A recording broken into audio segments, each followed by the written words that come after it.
Hi everyone and welcome to this XPath series for the testers. In this particular tutorial, we will learn about the XPath types which are absolute and relative. So let's begin. First, let's understand about the absolute XPath. So absolute XPath is a complete path from the root node. So usually in the HTML documents, we have a root node which is HTML tag to the target element. So what it means is that, let me go to the browser over here and here. So basically, if you go to this particular element over here and right click on this one, inspect on this one. So basically, when we talk about the absolute XPath, so it will start from this very first root node. So you need to go to the HTML, then go to the body, then inside body, you go to this div, then form, then div, then div, then div, then you will reach to this particular element in this case. So it follows a complete path. Okay, so in order to locate this element uniquely, you need to go step by step through the hierarchy. So it's a tree hierarchy. You need to find, okay, what is the element. Inside that element, you need to go through that element. Then inside that element, you need to identify that element. So in this way, you need to build a absolute XPath. Okay, now when we talk about absolute XPath, so let me give a real example in terms of the Google Maps.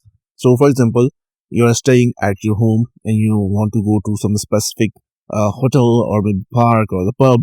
So basically, you select directions from that, and now Google Map will tell you just go right, take left from the roundabout, take first exit, and it will guide you throughout the road. So you need to go through every intersection, every road, right? So this is basically a absolute XPath. Now, in terms of when we talk about the relative XPath, so relative XPath is different than this absolute one. So relative XPath does not start from this root HTML.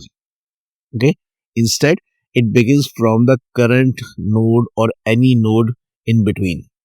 So basically, what I'm talking about is that in terms of the Google Map example, so you said that uh, I want to go to some nearby Starbucks, right? So it will take you to the Starbucks, right? But because it's not saying that go right from your home, then left and take whatever the easiest or convenient route is available, it will take you to that particular Starbucks outlet, right? So in a similar way, relative XPath is basically does not start from the root. It might start directly from here, maybe from here, maybe from here, right? It's the nearest point from where you can locate the element, right? Now, if we talk about the XPath itself, so basically we go back here. So the absolute XPath, it starts with forward slash, like forward slash HTML, then body slash div. So in this way, this will make a complete path, right? Whereas in case of relative XPath, so basically it will go with the double forward slashes, and you can simply say input, input, input, and then we are talking about, we are just saying that okay, this is the input field based on the tag and it has attribute, for example, ID is equals to name. So we are referring to a node here instead of going from the very basic root node to the element. We are just going with the reference node over here, right? So this is the shorter and this is a very long in case we have a very long DOM structure. Okay.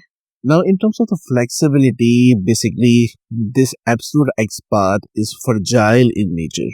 Okay, so fragile means that it breaks if any part of the DOM changes. For example, let me create some bigger one. So slash div slash div slash div slash input.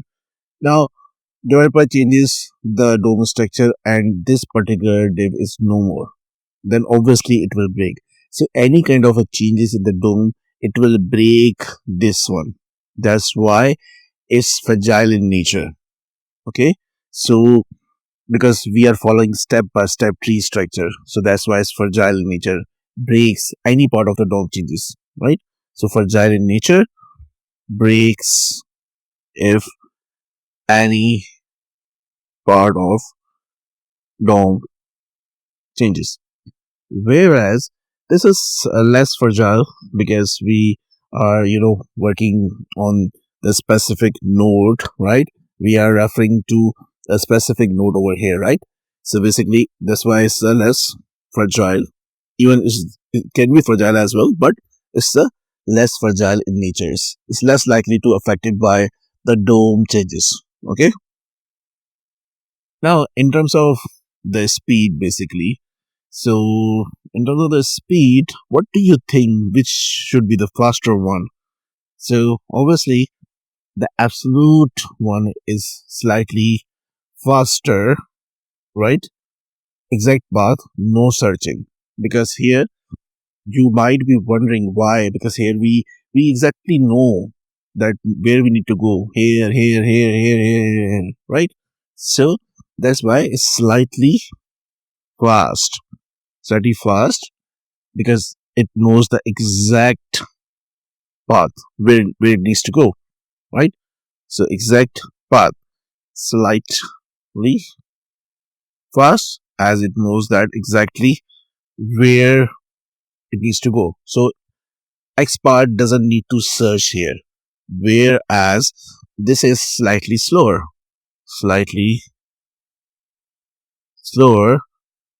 because it need to search our entire DOM, right? Because we are not telling the exact steps here. So what relative XPath is boost, I need to go and search through the entire DOM to find that particular element. So that's why it's slower because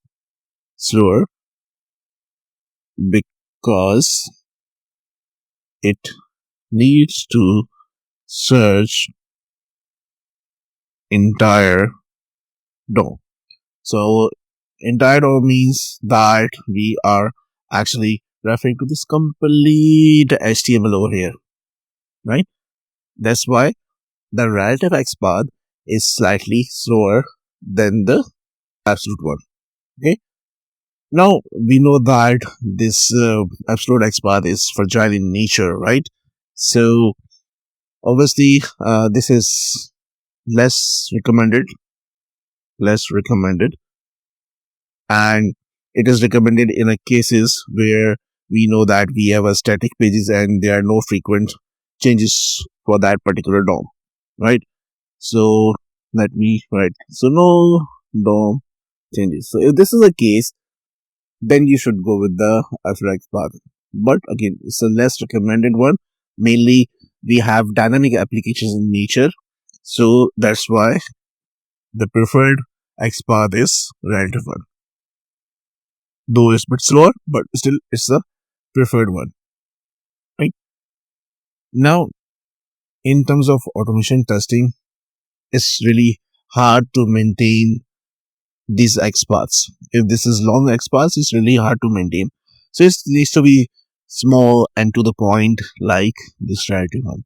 So that's why when you're working with the automation testing, it's always recommended to use the relative XPath over the absolute. If there's no option left, then obviously you would be going with the absolute XPath. But most of the times, you would be using the relative XPath over absolute XPath. Now, let's go here and see it practically, right?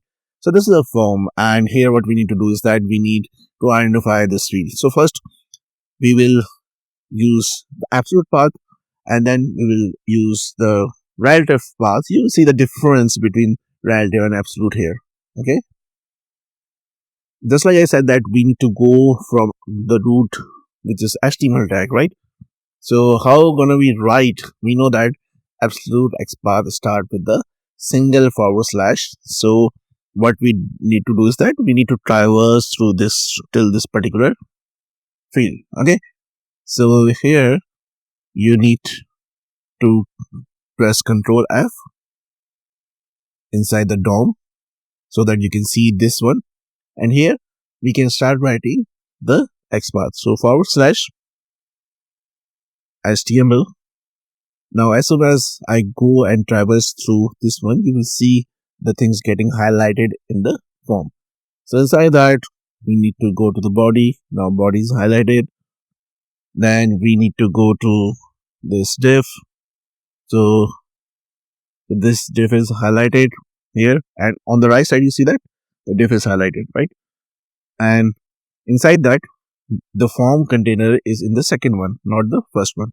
Okay, so again /div, and which div we need to go? We need to go to the second div. Now you see that this div is highlighted over here. So after that, where we need to go? We need to go to the form, right? And now this form is highlighted over here. And after the form, again we have multiple divs, this one, this one, this one, this one, in the same hierarchy. So we need to go to the first div, right? So simply div 1, you see that this div highlighted, and again we need to go with the first div over here. You can see that. So /div 1, right? And inside that we have this div, and inside this div we have an input, right? So div1 /div1 and inside this one we have another div slash. Now we are traversing to now you see that this is basically a input field inside this particular div. So I will say input, right? So you see that we have traversed from the root element to this particular field over here, right? So this is basically an absolute XPath. Now tomorrow, if this developer removes this div or maybe this div, your XPath will break. So you won't be able to identify the element uniquely, right? Whereas we learned that about the relative XPath. So relative XPath start with the double. So what I'll do is that instead of this, I will directly say, okay, double / and I need input. Okay, so because this field is the input field, right? So this input, and I can go with this. However, you can see that it's already highlighted this one, but there is a problem. Problem is that it's finding all the input fields in this particular form, and it says there are 34. So we need to ensure that when we are writing the XPath, we should be creating it uniquely. So here we have this type equals to text, ID equals to first name, name equals to first name, placeholder is there. So these are basically ID, name, or these things are basically attributes. So utilizing these attributes, I can write the relative XPath. Okay, so input field, and here we need to use @ then the attribute, for example here ID. Okay, and here ID is basically the first name. So let me copy from here and paste it over here.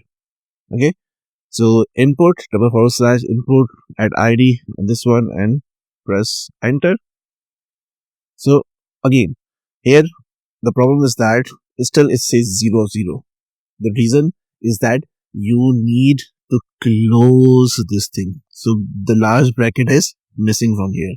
Now as soon as I completed with the syntax, there's no syntax problem with the relative XPath. It says 1 of 1 and it identifies this field. So again, the purpose here is to identify the element uniquely. So what you can also do is that, for example, if this name is unique, so I will say name. Okay, and again you see that we have identified this element uniquely with the relative XPath. So it's better to use relative XPath over the absolute XPath. So in our upcoming tutorials, we will learn more concepts in terms of XPath like functions, text functions, contains, and there are so many things. So we will learn step by step in this particular series.